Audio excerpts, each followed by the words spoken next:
Welcome back to the Throttle Up Podcast. We got Colby on this week again. Going to be talking some racing on the NASCAR side. Been a few weeks. How's it been, man? Oh, it's been good.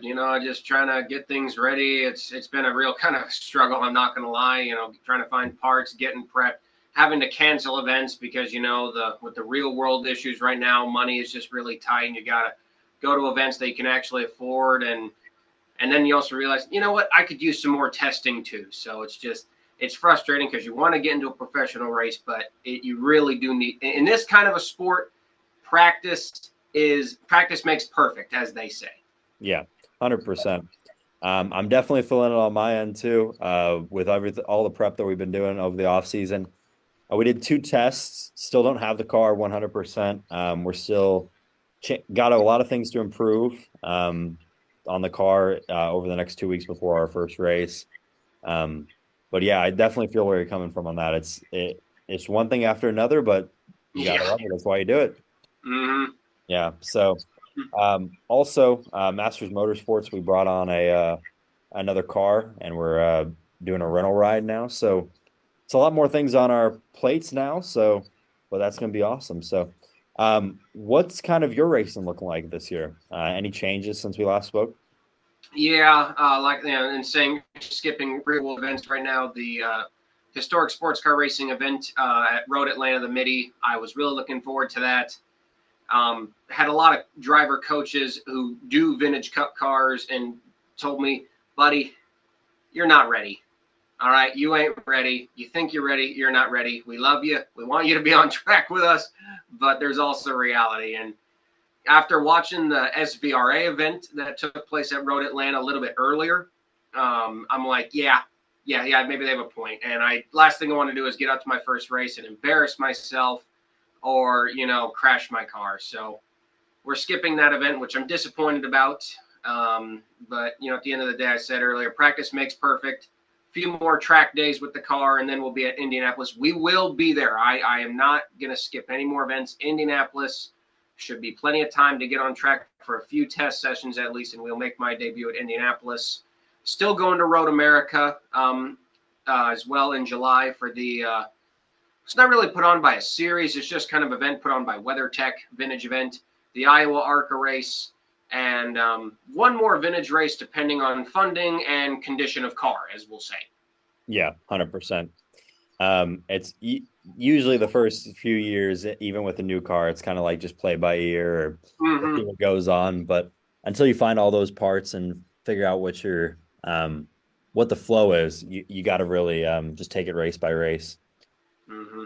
But yeah, we also, speaking of ARCA, speaking of upcoming events, we've got an upcoming event with ARCA at Kansas, which I didn't think I was going to go to just because real busy with my own racing, and that's the same night as when we race, our opening night. But we actually are going to be crewing for Brad Smith at the ARCA race. So yeah, tell me about your connection with Brad, because obviously you have had a long history with crewing for Brad. Yeah, no, I mean, it started during COVID, honestly, 2020.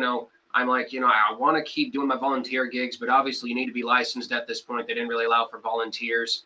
And Peterson was full. He had his UNOH kids. So I asked him, well, who else around the garage might need some help? And he was kind enough to give me Brad Smith's phone number. And I talked to Brad, and he only had one other guy. It started at Iowa in 2020.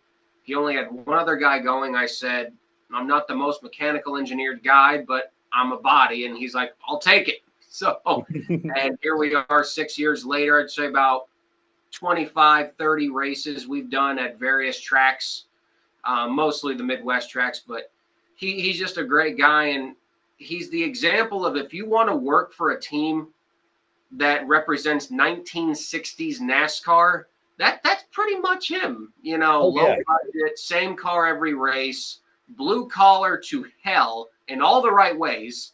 yeah, And it's just old school. I mean, I can't get enough of it. It's like, yeah, I mean, I know we're at the back of the field, but the old school nostalgia is just running through me the entire time that I'm having too much fun with it. Like, yes, would I love to be up front with him? Sure. But I love where we are right now. And it's fun.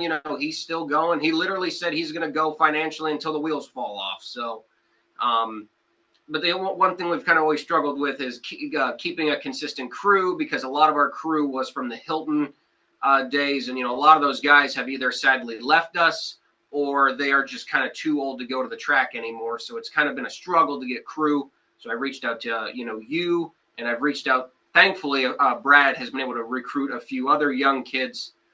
So we've got a good crew for Kansas, but I'm glad we were able to get a specific spotter and not have to sacrifice one of our potential over-the-wall guys, because we've had to do that a lot where, like, well, okay, well, who's going to spot? Well, we'll have to sacrifice a tire changer to go do the spotting while, we try to put together a pit stop. So, and I appreciate you coming along. For sure. I love spotting. And I mean, while I would love to do the the wall stuff, I've never done it. So if we can have someone that's more experienced in that area, 100% go for it. But yeah, and also I feel like, in my personal opinion, I do my best work in the race car and spotting the race car, because I feel like I'm a part of driving the car instead of just kind of away from it whenever I'm in the pit area. So I appreciate you giving me that call. And I was like, well, we can make it work. And I called the track, and the track was like, yeah, you can bring it down Thursday, bring down the car Thursday. And then I'll be booking it from Kansas City down to Lebanon to race a super late model. But yeah, so enough of our racing. Let's go into what's been happening in the NASCAR world, starting with ARCA.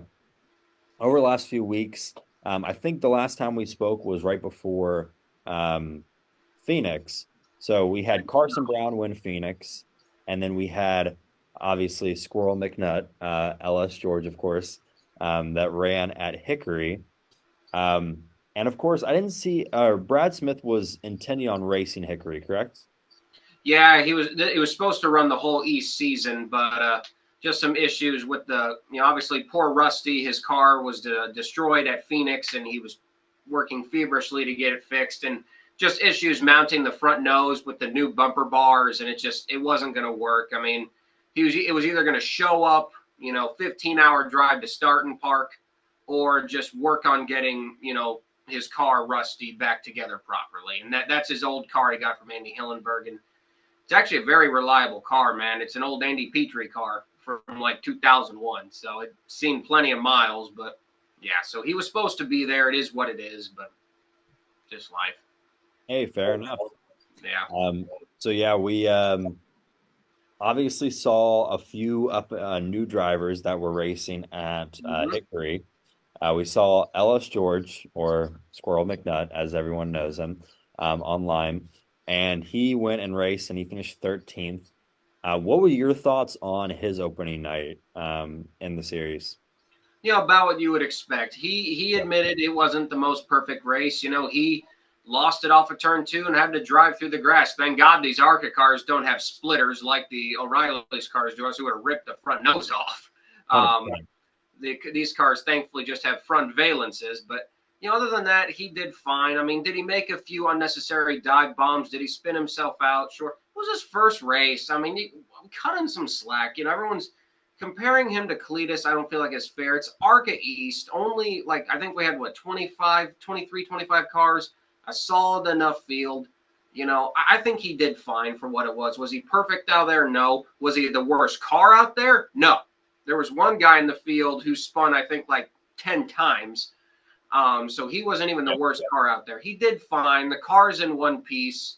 And the one thing I, can really appreciate about him, and, we'll get to Cletus in a second, but that post-race interview, man, people can say, oh, it's a gimmick. That post-race interview was not a gimmick. He was so excited at what he accomplished. That was for Greg Biffle. You could feel. You can tell when it's a gimmick and they're playing it up, and when that's LS George or George Siciato, marking out for what he had just accomplished, and that's what makes me happy. And and shout out to the Rep Motorsports operation, part-time team, getting out there. I wish he hadn't had the issues, because I think he probably would have finished 7th, 8th, but obviously stuff happens on track. But I think he did fine. How about you? 100%. I think he did just fine.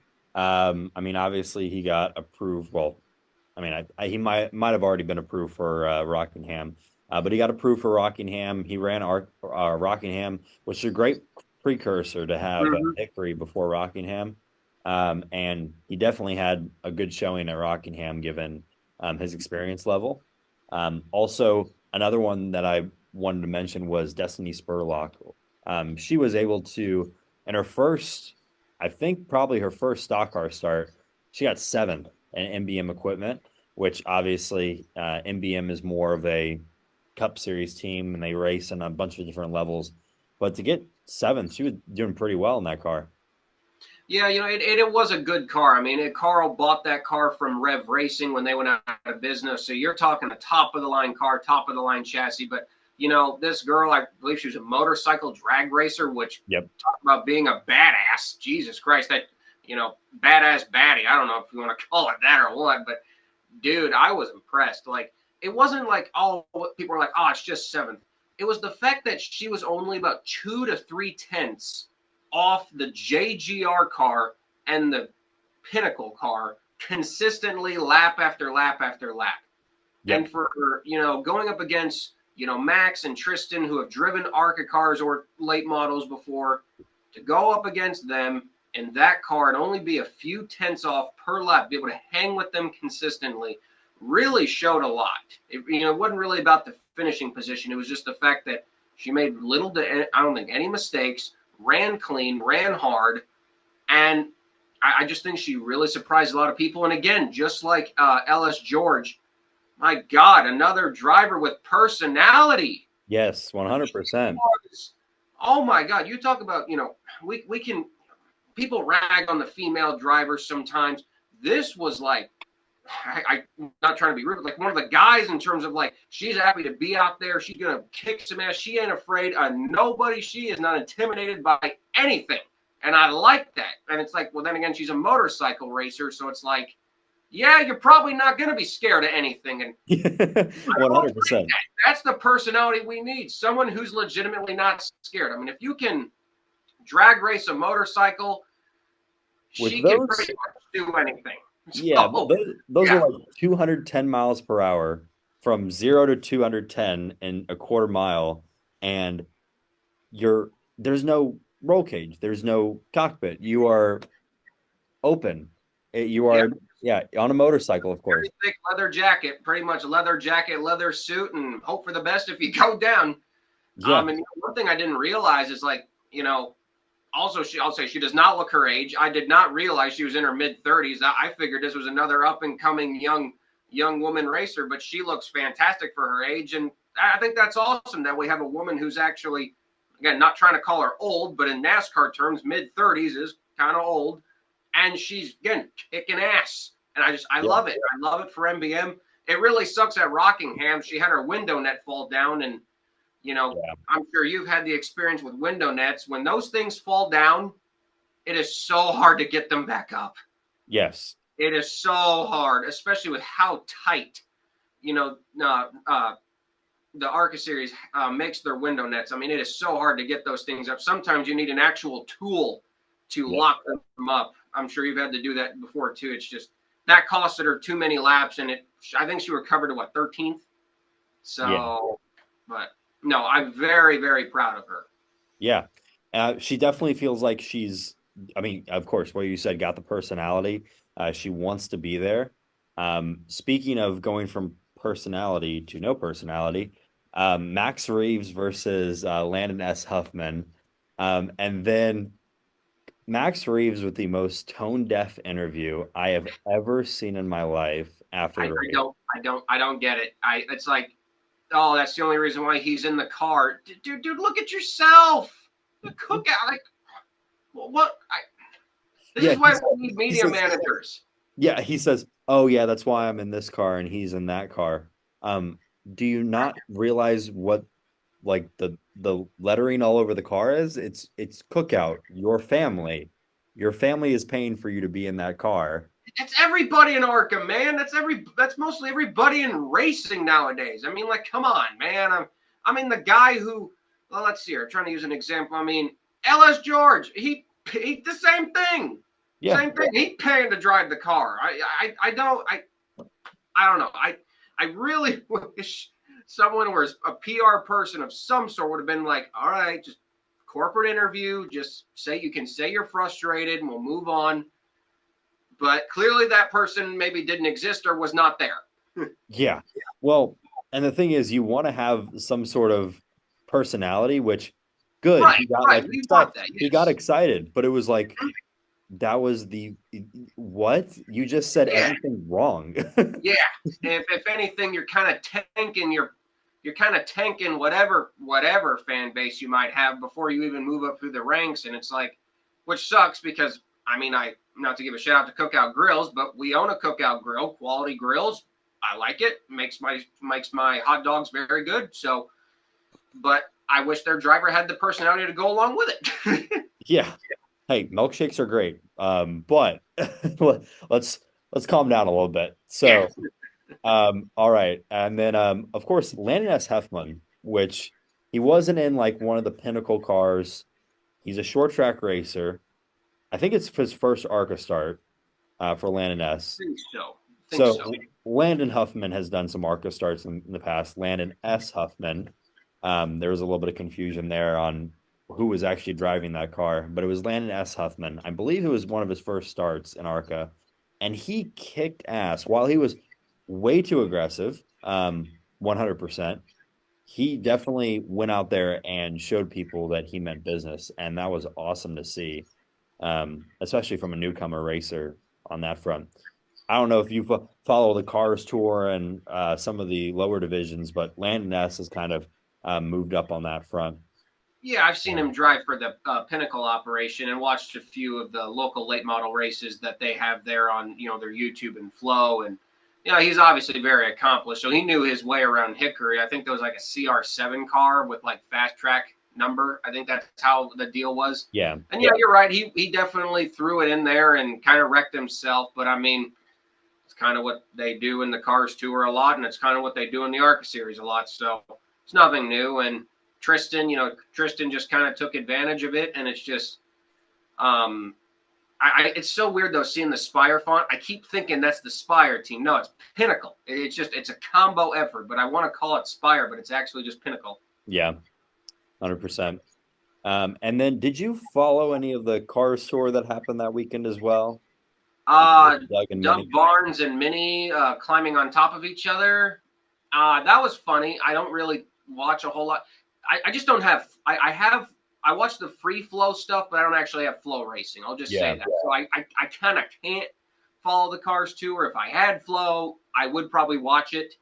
To me, it just looks like a racing deal. I mean, a little aggressive with the climbing on top of each other, but that kind of happens with late models. We've seen that happen a little bit too often for my comfort. It just seems that cars can easily climb onto each other for some reason. But I don't know. I don't feel like I'm in a place to watch enough and really give an honest opinion. I'm not the biggest fan of Doug Barnes in general, but it's just to me it just looked like a big racing deal with two guys racing each other, maybe a little too aggressive on both parties. I don't know. I can't really give an honest opinion. 100%. Well, I'm a fan of Doug Barnes just because he's like a loudmouth personality and like. Oh, he is, yeah. You need I feel like you need that. He definitely like you could see, hey, Minnie's kind of raced him wrong, and then it kind of I'm biased towards Doug because I've been watching his YouTube for forever. Yeah, that's fine, yeah. So I mean honestly, like if looking at it from an outsider, both of them should have been parked. Both of them right. I can agree with that. But I think Doug was a little bit more on the right because he got roughed up by Minnie, tried to pass him back, and Minnie cut him off out of the corner, and then Minnie just monster trucks him. So it was definitely, and then they handed Doug a suspension, even though he's the full-time driver and Minnie's the part-time driver. That wasn't the same. Yeah. 100%. I mean, you could maybe take points away, but like I don't really. I mean, I'm not, like I said, I'm not the biggest fan of him, but I'm like, really, suspension? We've Yeah. seen way worse in the Cars Tour get way less of a penalty. Yeah. So I feel like they only did it because it's Doug Barnes and he's kind of in the center of controversy. I think he had that post-race altercation with someone a few weeks prior to that. So I think that I wonder if that had something to do with it. I feel like maybe if that hadn't happened, they wouldn't have done it. But, who's to say? Yeah, Doug is definitely, while I love his personality, there's sometimes just like, Doug, calm down, buddy. Yeah. Like, just take a chill pill. You're like 30. Calm down. You're only hurting, and unfortunately, you're kind of only hurting yourself in the long run with your potential future career. Oh, 100%. But yeah, that was interesting to say the least on the Cars Tour side. So the big story with the Truck Series is Corey Heim is currently leading the points with only 3 out of 5 races started, which insane. You would expect maybe, okay, he'd be ahead of a few full-time guys because he's really good. He's ahead of the whole damn field. Yeah. So obviously Chandler Smith got DQ'd. I'm not sure if Chandler would have been ahead of him if. Yeah, he would have. Okay, so he would have been second if Chandler didn't fail post-race inspection. But what are your thoughts on that? Because Corey Heim leading the championship right now, even though he's only started 60% of the races. It's Heim time, dude. I mean, what we're seeing is just the natural age of raw talent. That's what you love. The fact that even in 2026, we still got pure raw talent still behind the wheel, and not just, as they call it, the Nepo Baby series. It's lovely to see. And I think what's really impressive about it is that he's doing it in 2 different trucks, the Tricon, 5 and 1 teams, not to take anything away from them, but with having multiple drivers, you could kind of say that those teams in the past have kind of been the weak links of Tricon. Yep. Especially last year for that 5 truck. So to see them, get a win and then get a win with the 1, it's just, I think it's really impressive because that's 2 different sets of road crew, 2 different sets of pit crew, and 2 different crew chiefs, right? Or did he use the same one?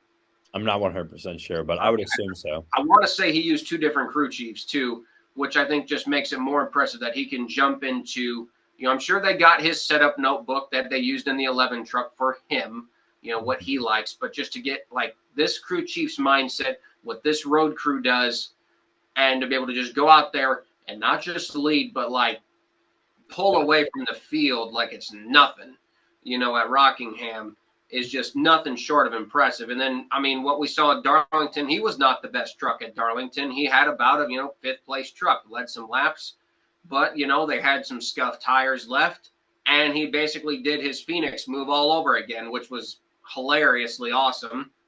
And it was fun. And I think it's really impressive. I hate that NASCAR's not giving him a waiver. I don't know why we're even dealing with waivers with this point system. If you can point your way in with missing races, God bless you. You deserve to be in the chase. Yeah. If you're that freaking talented, go for the championship. Now, I do think he will probably miss some races down the line as Tricon, probably wants to fill the 2 trucks with other drivers. I think it's just a string of races for now. It's like what the door bumper clear guy said. I don't think he'll run enough races to keep the points lead, maybe even stay in the top 10. But for now, it's obviously an ongoing issue because I'm sure for his cup events, if there's a truck series event that weekend, they won't put him in there, obviously. So I think it's a mild issue, but I know what you mean. For right now, it's just unbelievable. I think the last time we saw that was when Kyle Busch, maybe 2008, 2009, maybe 2010, for the last year, they obviously let cup drivers, get points. So I want to say it was probably the first time about 16, 17 years we've seen something like this with a part-time driver leading the point standings. And it's fun. I think it's fun. I will say, though, regarding Corey Heim, a lot of people say, man, it's a shame that this guy doesn't have a sponsor. And, one thing I will say about Corey Heim is you look at his Twitter, and I think therein lies a small problem. He's not active enough. He's not promoting enough. And, I've been told by plenty in this business, you got to cold call your life away. You've got to get yourself out there. He needs to be on his Twitter at the airspeed shop with the 67 car in the background, constantly making videos saying like why you should sponsor me. This team, 2311, the Michael Jordan operation, come sponsor me. Look what I did in trucks. I'm not trying to say he's not doing enough, but just based off of his social presence, I don't feel like he is doing enough to really attract that full season sponsorship, or maybe not one, but multiple sponsors that would allow him to do more cup races. Because I think, what's his main sponsor, that yellow one? Robin Hood? Isn't that what it's called? Yeah, Robin Hood. I think that's all he's got right now is Robin Hood for his 67 starts. But I think if he tried maybe just a little bit harder with his social presence, I think it wouldn't be hard for him at all, because Corey also has a very lovable personality. He's, he doesn't come off as egotistical. I think he comes off as the right amount of egotistical because he can back it up behind the truck. But that's just my personal opinion. I think he could just try a little bit harder. And if I was the marketing guy at Rolex, I would 100% sponsor him and have his own watch at Rolex called the Heim Time watch. Yes, 100%. Because he absolutely deserves a full-time riding cup. But I think also, when you're in his situation, you also have to put a little bit of the work in. That's just my opinion. I think he could do more to get his sponsorship rather than maybe rely on other factors to contribute to that, if that makes sense to you. Yeah, 100%. While he shouldn't have to do that, You're right. It's kind of what you have to do in this day and age. Mm-hmm. He should be, in my opinion, you have no full-time offers. You should be live streaming some iRacing. You should be doing some vlogs. You should be posting every day on Twitter or on Facebook, Instagram, just to get all those. And I think Carson Hocevar is the biggest example of that. 100%. He does have a few of his own, personal deals that helped him. I believe helped him get the 77 ride. But look at, like you said, he's hosting iRacing. He's competing in the iRacing. He's on social media all the time doing stupid stuff, whether it's buying, an old cup car, doing stuff with Whistle and Diesel's channel. I mean, he's getting himself out there. He's getting, Chili's exactly what they want. Chili's is getting more promotion than ever before, so that's what I feel like what I am, and yourself are trying to reference. It's not that he should have to do it, but if he really wants this cup ride full-time bad enough, unfortunately, you kind of have to. You have to. You just have to. Yeah. And we're not saying he's not putting the work in terms of behind the scenes. He just, the world is run off social media. Yes, that's what we're trying to say. Yeah. Yeah. It's run off of advertising. It's run off of marketing. It's run off of social media. So he needs to be putting himself out there, putting his sponsors first, and then hope it goes global from there. Yeah, just hope for the best. Yeah. Yeah, 100%. But I think the person that his replacement in that 11 car, Caden Honeycutt, doing an amazing job. Can't wait for the first Honeycutt win. I'm pretty sure someone just said he's going to shotgun a beer in the grandstands his first win. Oh, yeah. So can't wait for that. That's going to be awesome. And it really shows, hey, drivers need to be personalities. And he's like, hey, I'll be the personality. I'm going to shotgun a beer whenever I win. So we can all enjoy it together. But that's really cool there. Chandler Smith was going to be leading the point standings, which I'm a front row guy, so kind of hurts to see that he's not leading the points. But obviously got some good drivers there as well. Any thoughts on the truck series at the moment for you? Just from Rockingham. Yeah, Rockingham the whole season so far. I think the truck series is in a great spot. I think the series is doing very well on a competitive level. I think it just looks bad when Corey Heim's in the field, but in terms of an actual competitive level, I think the truck series has actually found a pretty decent groove right now. I don't know what that was on the last few laps of that truck race at Rockingham. Tanner Gray, what were you doing, dude? Caden had the truck, and Tanner just wouldn't get out of the way. I get it. You're fighting for 15th, but you're also fighting for 15th. Yeah. Like your teammates are coming for the win, dude. And poor Caden had to back out going into turn 3 and gave Corey the win. Almost did the crossover, didn't have enough time, but it's like, all I tweeted out was like, what the heck was that? Like, Yeah. should have his crew should have told him to bail out, let the leaders go by. I think Caden would have won the race, frankly. I really do, because he had the better truck in those last few laps. It was lap traffic, in my opinion, that won Corey Heim that race. So that made for a fun finish, at least. Speaking of front row, the 69 truck of MBM, wanted to give them a little bit of a moment. Jonathan Schaefer, rookie driver on, a green racetrack, wrecked on the first few laps of practice. So I hated that for Carl. And, the front row connection is that was actually the front row truck that won at Wilkesboro last year. Dang, okay. That was the same truck. So it was a good piece, and I hated to see it get torn up. So obviously, Alex said that sucks there. But, what can you do? That's racing with rookie drivers. So hopefully Jonathan will do better in his next race for Carl. But like I said, overall, I think the Truck Series is in a very healthy spot, which is weird. I feel like the Truck Series will go through some just terrible years of competitiveness and truck counts. And then we'll have years of stability. And it just kind of, with how things are in the modern times, it kind of flip-flops every year, if that makes sense. Where good year, bad year, good year, bad year. And I feel like we're in one of those good years of the Truck Series. And I'm happy because I'm not going to lie, it's my personal favorite of the 3 series. Trucks. I own a truck, so Truck Series is my favorite. Always has been and always will be. Yeah, 100%.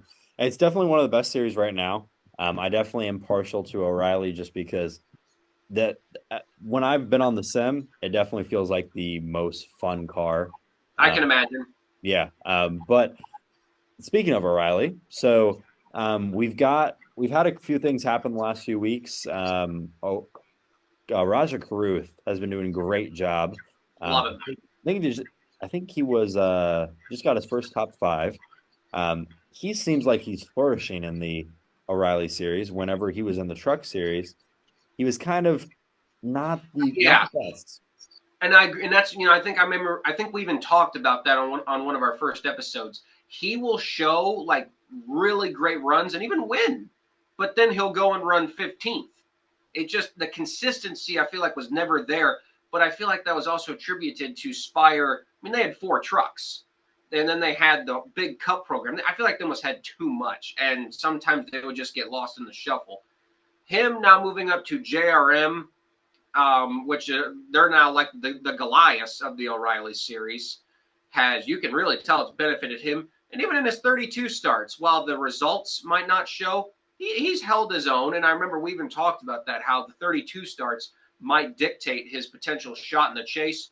But we've clearly seen so far that, it's not the same speed as the 88, but he can run good enough where it won't hurt a chance at his chase hopes. And I think he will. I still think he will get a win this year. I mean, we'll get to the winner of the O'Reilly's race in a second, but I think it's going to be a very mixed bag of winners this year. I guess we might as well talk to him now.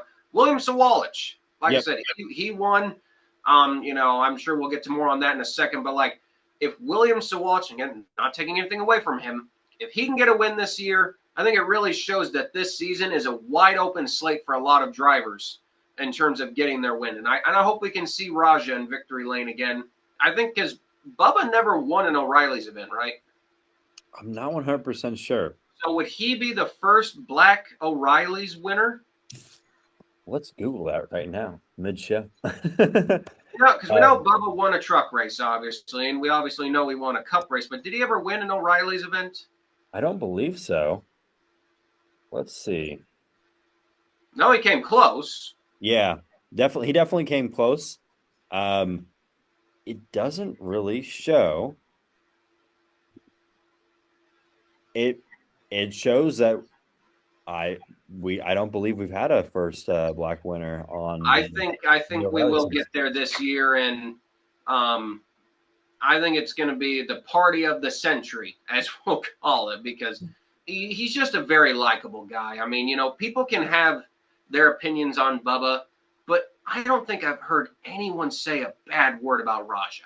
He has such a great personality, such natural. I mean, as I talk about like charisma when he's, giving an interview, he's just so likable on so many levels. And yeah, I think he will get a win this year. I think he will make the chase no matter what. I do believe it because the JRM cars have been the Goliaths this year. It's quite amazing about how they've just taken over. I mean, even though a Gibbs car won in terms of this year in general, they have just leapfrogged Gibbs. This race was just kind of more about driver quality. I guess we'll get on to driver. I guess speaking of driver quality, the elephant in the room. We'll let you do the intro. But yeah, Cletus. Yeah. So Cletus started his first O'Reilly race this weekend. He pulled double duty in the ARCA series and the O'Reilly series. And, I mean, finished 32nd, started 35th.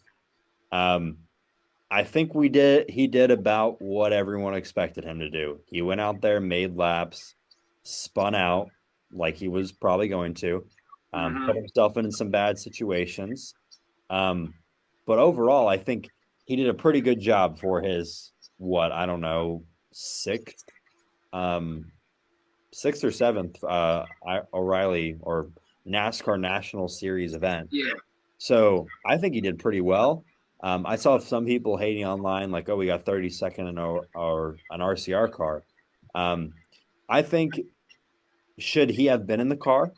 No, he shouldn't have gotten I agree with that. But can we appreciate that he did race and raced cleanly and raced respectfully for his experience level? Yes, I think we should probably be hating more on NASCAR's approval process than the driver himself. And then the sponsor came to him. I feel like people forget that from the start. This came to him. He didn't go to RCR. And I what did people want from him? I don't know. It's like, should he have been out there? No, but he didn't intend to be out there. They came to him. They came to him with this opportunity. So it's like, and is anyone going to say no from an RCR ride in the O'Reilly series?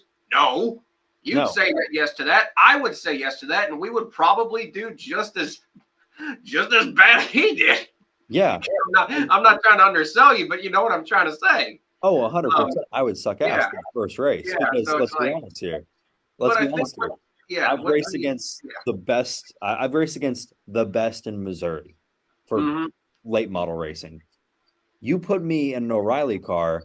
Well, guess what? There's I think maybe one person in the top 3 series that's from Missouri.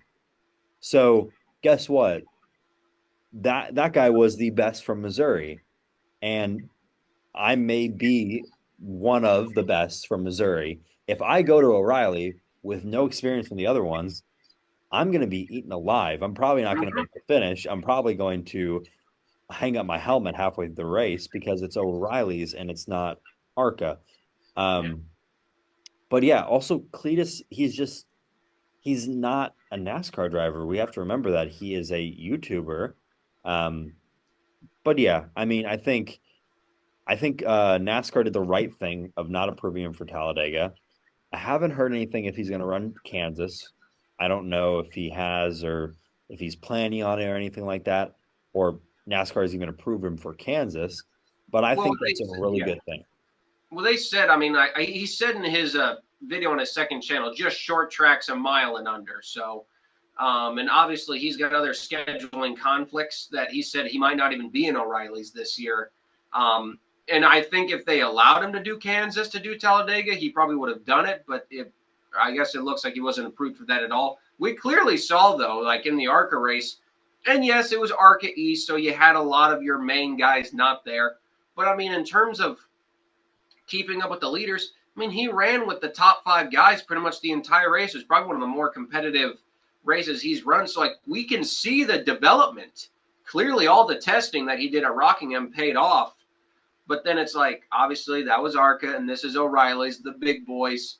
Well, the big boys that he's competed with. He can also kind of thank his lucky stones that the 25 withdrew. Otherwise, he would have missed the race. So, because even he admitted he chicken-footed it during practice or qualifying.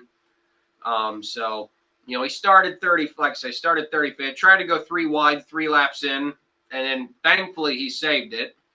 And just, I feel like, and everyone's like, oh, he did that bad in an RCR car. It's like, do you really think they gave him the same setup that was in the 2 and 21 car? Yep. Hell no. A nice, simple, conventional setup for the Rockingham track. I guarantee you, if you put Jesse and Austin in that car, they probably would not have practiced, maybe just barely inside the top 20. No way it was set up the same as those 2 and 21 cars. So we can eliminate that right out of the gate. I'm sure they gave him a nice, simple setup to work with that was not too aggressive. I want to kill that narrative. And you know what? I'm not the biggest Cletus guy. I do tune into his stuff from time to time because he honestly is an entertaining dude with a lovely personality. But like, what else did you want him to do? He's gonna stay clean. His team, you could literally hear Ty Dillon coaching him on the radio.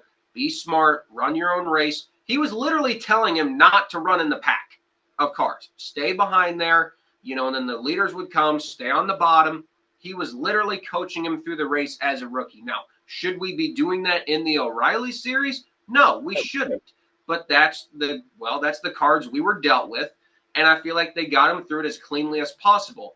And then the problem was when he finally had his full spin, the only set of tires they had left were 60-lap scuffs. So, I mean, I watched his in-car camera. He was literally limping those last 20 laps. It was almost painful. And then I think Cletus actually said on the radio he lost the tire on the last lap because he couldn't turn the car in turn 3. So I feel like people are a little bit harder on him than maybe they should have. Like I said, should he have been out there no matter what? No. But that's why I put in my post online. I was proud of him because he exceeded people's expectations and he proved all the haters wrong. And people were like, well, what did he prove wrong? I'm like, come on. Everybody and their mother thought he was going to crash before lap 50. You all said it. You all called it. And guess what? He didn't. And they can say, well, no, we didn't. We didn't. Like, yeah, you did. Come on. You know what I mean? Everyone pretty much predicted that he was going to crash. And he didn't. Everyone that knew has been a consistent follower of NASCAR for the last 5-10 years would have said, oh, yeah, he would have crashed first 50 laps. And then they instantly backtracked like, oh, no, yeah, you did. Just admit it, dude. He exceeded your expectations. You fully expected him to bend it into the wall, and he didn't. Now, did he still race a little, did he still have his issues, his spin outs? Yes. But regardless of the fact, he did not demolish the car, kept it pretty much clean. And the humble post-race interview where he literally said, I got my ass handed to me. I need more track time. I need more experience. He was humble. He was honest. What more do you guys want? Yeah, 100%. And he was, again, he's lovely for the sport. Yeah. I saw a few people saying, oh, yeah, he shouldn't be out there, all this other stuff. It's like, yes, he shouldn't have been out there. Yeah. But I think it also proves NASCAR is hard. Oh, so 100%. He went and got in one of the best cars, or the best car, and got his ass kicked and finished 30th. Yes, that proves NASCAR is hard. That is a good thing. We should all be happy that he got out of the car and was like, dang, this is actually kind of hard. So, and also the fact that he got out of the car and the first thing he posted was, that was the hardest thing I've ever done in my life. So, and that's awesome to hear. I'm just surprised, my personal opinion, I felt the G-forces of a race car on the local side. The fact that his neck kept up, the fact that he didn't get out of the car and go, my neck hurts like a motherfucker right now. My neck hurts 100 laps into or 75 laps into a night of late model racing. So the fact that he didn't complain about that, I think that's pretty good as well. So I think what's also commendable is that, as far as I saw from his pictures, no cool suit. And he did 2 races. I'll be honest, cool suits. When you're in the car, it don't matter. Yeah, I know, but I've heard. I thought that impressed me a little bit too, and I just in general, maybe not the cool suit, but it's just his stamina. I mean, that's the most he's ever done in his entire career in anything, and he got out of that car, as they say, fresh as a daisy. Like, he could have kept going. So it's like, I think what's also impressive is that for a guy who has never overly professionally done this, his conditioning, like he's, you know, physically capable of doing this. And that's what we also like to see. Yeah, 100%. He wasn't worn out, which was one of my biggest things. Whenever I was hearing that he was going to be racing ARCA and O'Reilly's today, the first thing that I thought of was he's at the end of that O'Reilly's race, he's probably going to be just tuckered out. So the fact that he was still lively enough to, I mean, obviously you're running off adrenaline at that point. Right, yeah. He was still lively enough to keep the same personality was really awesome too to see after the race. So, and and this doesn't have to do with the Cletus anymore. You want to move on from that? Or you got any more? I think I'm pretty good on that one. One thing I saw after this, and we'll get to William Sawalich in a second, was everyone saying, "Oh, Cup at Rockingham." And I posted, and I you know what? I don't think we need it at Rockingham. Nope. I like the fact that we have this standalone weekend that almost feels like a Daytona 500 for O'Reilly's and trucks to really put on a great race. Their spotlight, the focus is 100% on them at a very fan favorite track. And I feel like if you bring Cup here, you take that away from them, and it's just another weekend. You know, the first weekend is, return of Rockingham. Yeah. And then the next year, it's just another weekend. Don't bring Cup to Rockingham. I know it's weird to say, but I like giving this just to trucks and O'Reilly's. It keeps it fresh, keeps it special. I mean, you had some people who actually forgot that they even did this last year, which I found kind of funny. Like, how do you forget? But, like, people legitimately thought this was the return of the Rock this year. I saw plenty of posts on Twitter about that. It was NASCAR people's minds can be really weird sometimes. But I don't know what's your opinion, but I don't feel like we need a Cup date here. I really don't. Yeah, 100%. I don't think we need a Cup date. I think, and the thing is, where are you going to put it? You're going to take away a track. And the thing is, Dover should be on the NASCAR schedule. Love Dover. Why is it just the All-Star event right now? We should be getting rid of a different track to replace it with North Wilkesboro. And also, we know what works with these cars. So why don't we go to the tracks that actually work with these cars than going to a track that we're unsure about? We don't know it's going to produce good racing. Well, and even then, sorry to cut you off, but it's like the surface at Rockingham also, it did wear out a little bit more, but it hasn't worn out enough yet. We need maybe another 2 or 3 more years of Rockingham to really get back to that tire-eating mess that it used to be that we all loved. Yes. And you put the modern Cup cars on a track like this, would they be hauling ass? Sure. Would there be a lot of passing issues because everybody's hauling ass too hard? Yeah.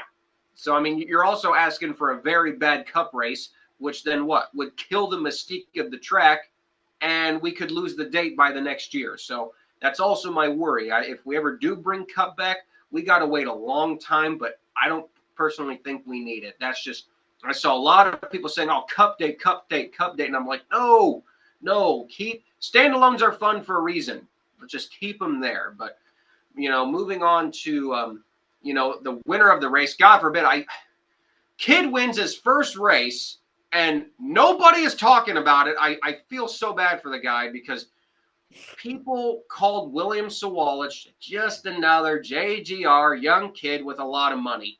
And honest to God, for the first few years, he absolutely showed that. Not much there. I mean, he won 2 East championships, but it's ARCA East and the JGR car.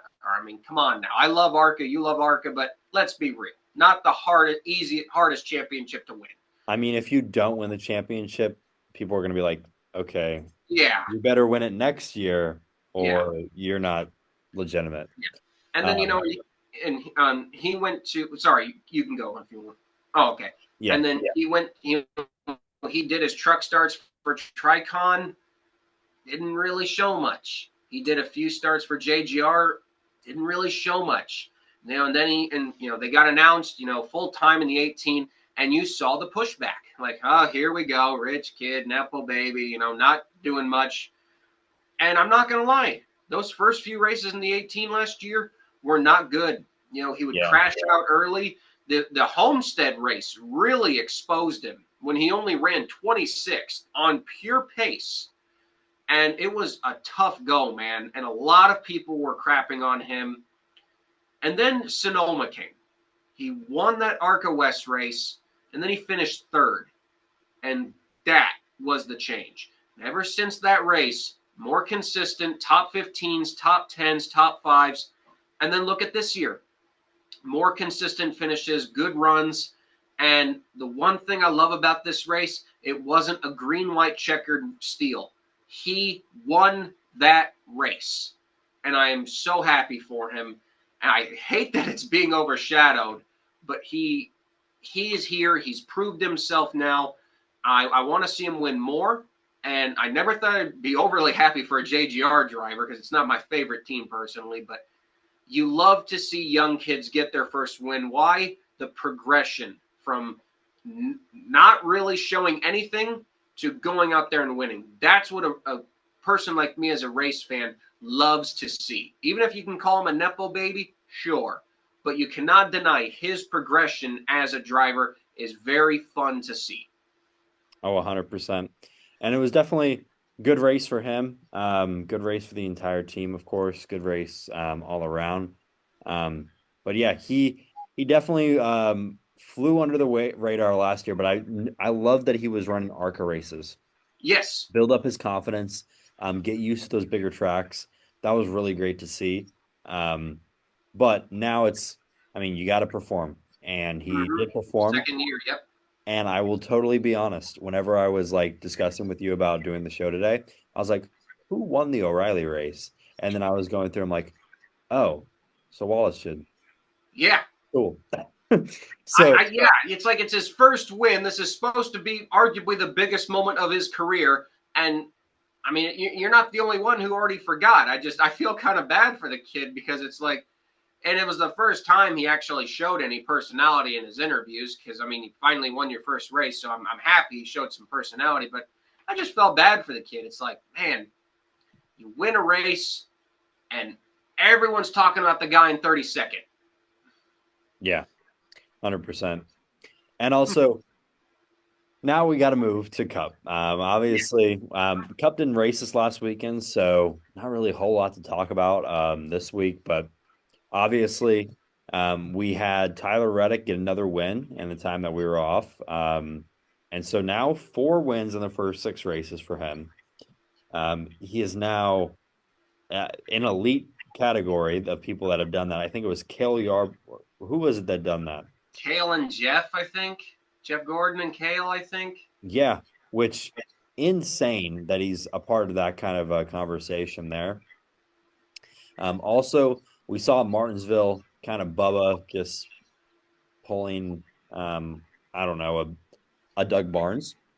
Sure, that. And wrecking himself to pretty much downgrade himself in the standings back to 11th, which very unfortunate for him. What were your thoughts on that Martinsville weekend? The whole weekend or just the Cup race? Just Bubba doing that. Yeah, I mean, I would just chalk that up to average Martinsville short track activities. Was it hilarious? Yeah. Yeah. But, we've seen moments where, Bubba can lose his cool and do something, maybe not that he should have done. And, I mean, for Hocevar, he was able to keep going. But for Bubba, it wasn't the best look. I thought the race was fine, but, man, I think it really shows with these cars, man. Even a raise up to 750 helped Phoenix, did not help Martinsville. I really don't know what we can do for Martinsville with these cars, man. I mean, even if we got these suckers up to 900, I think these tires are just too damn big and you got too much grip. Yeah, you will lose grip, but I still think the big tires, you just got too much grip. And I don't know if there really is a way to fix Martinsville with this car, but, the more I really thought about it, man, when was the last time Martinsville really had that banger race? You know what I mean? Yeah. Even going back to the Gen 6 era. And I really looked hard. And I'm like, God, I think it was the 2017 race with Hamlin and Elliott. That's the last Cup race where I can really look at Martinsville, and I'm like, that was a banger race, man. Yeah. And I don't know if people would have that same opinion, but I hate saying it, but Martinsville just has not felt as good as it has been. Even taking out this car, I feel like Martinsville is kind of slowly on the downfall for a few years now. I don't know what your take is on that. I feel like it had the peak. Well, I feel like it's been good, but it's had more controversy. I think it's brought more controversy because of the system it was under. So That too. every time there would be a wreck at the end of the race, every time it would be like this big thing that happened, because people were being over aggressive in the chase, and it's like, what are we doing here? And became an embarrassment because people were just going for the win. Um, Mm-hmm. I remember every time we'd go to Martinsville, it'd be like, oh God, we're gonna leave here with people mad at each other because someone got into this person or that someone got into this person. And it was just controversy every time we left it. And so that was Martinsville was definitely on a downward trajectory.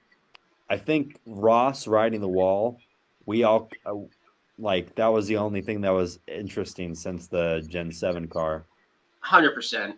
And then I think I Martinsville, it's a track that you need to be calm, but also beat and bang when you can. Yeah.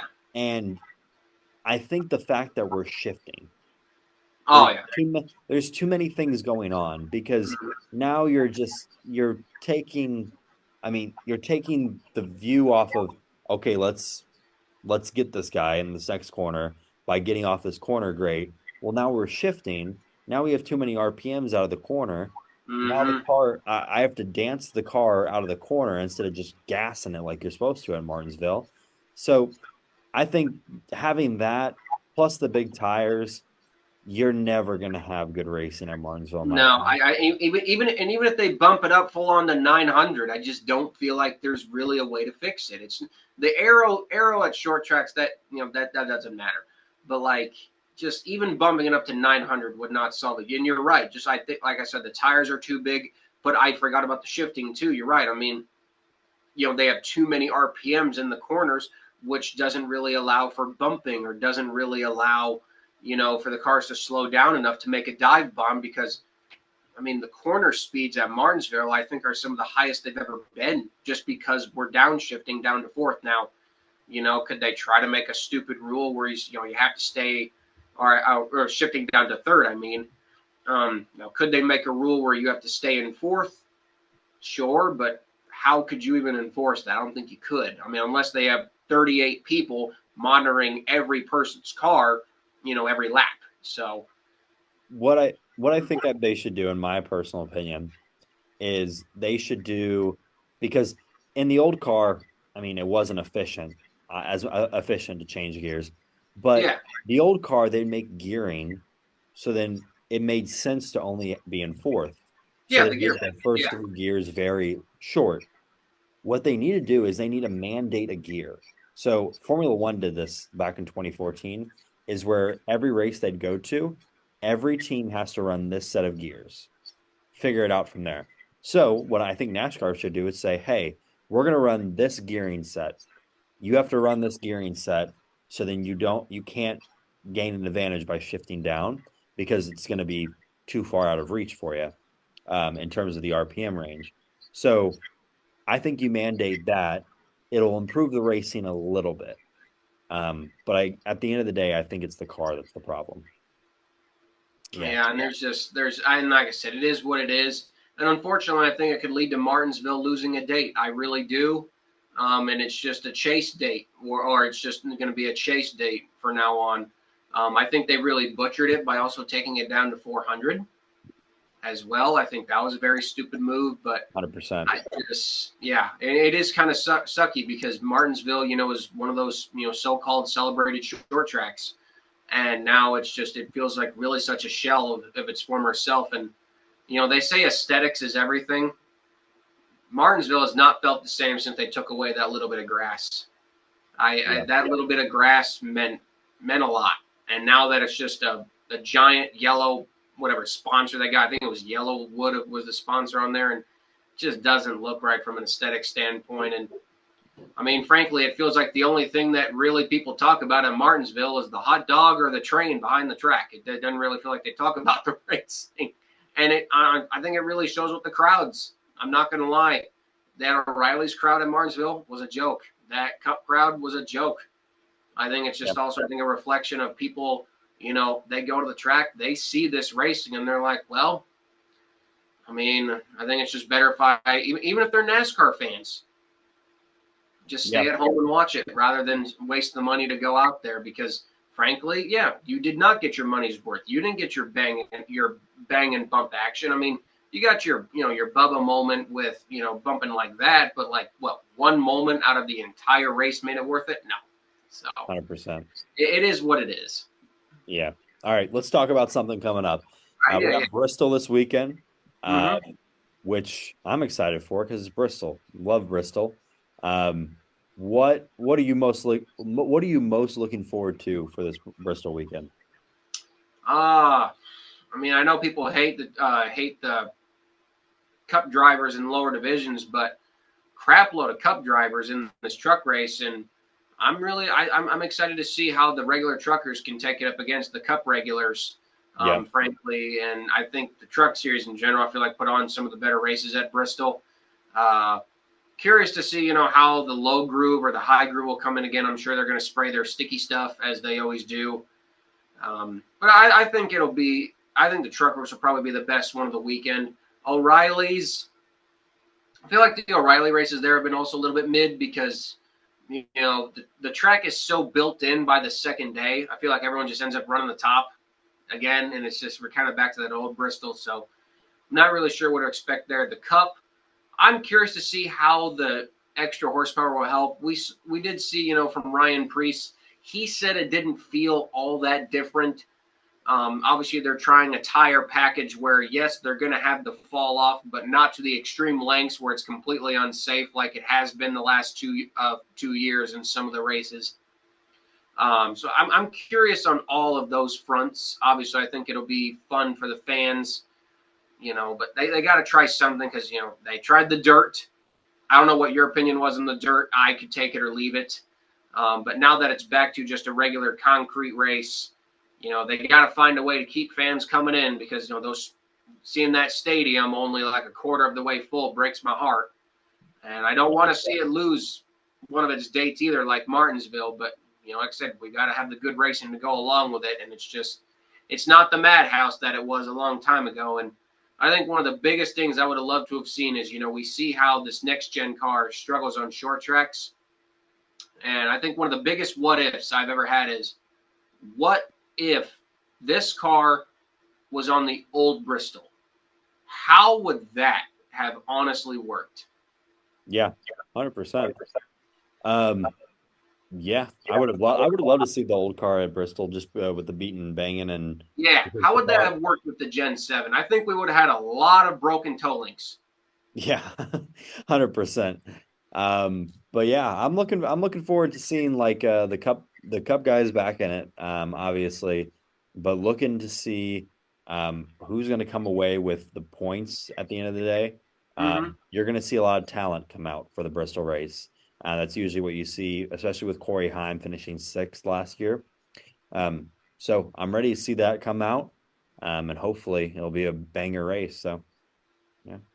I think, like I said, it's going to be a fun weekend. I hope that the Cup Series tire package can deliver because we've seen some absolute mayhem Cup races at Bristol, and we've seen the biggest stinkers of stinkers at Bristol. And if we can just find that common ground where it's a fun race of beating and banging and tire wear, and we're not fighting for our lives out there, you know, after 10 laps or no tire fall off after 150. We can just find that common ground, a little bit of beating and banging, make people happy. So, because I hate the fact that, you know, ever since this moment started in 2022 with this car, the moment we've only really seen is tire wear and tire failures. It hasn't been about the Harvick and Chase Elliott moment of 2021. We haven't had that with this car, and I feel like we need one of those moments to really get Bristol back going again because, man, after that 2021 race, I hadn't felt that much hype and excitement for Bristol in a long time, just for the Gen 7 to come in and kill it. Now, Yep. And I hate saying that, but come on, it killed it.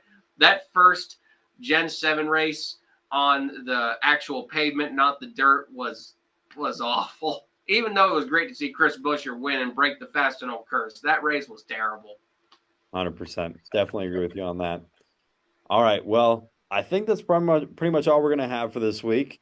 I'm definitely looking forward to this weekend, but I can't wait to the Kansas weekend because that's going to give us something to talk about on that front. Mm-hmm. But can't wait to get back at it. I want to get back to the racetrack and get some racing in. Same.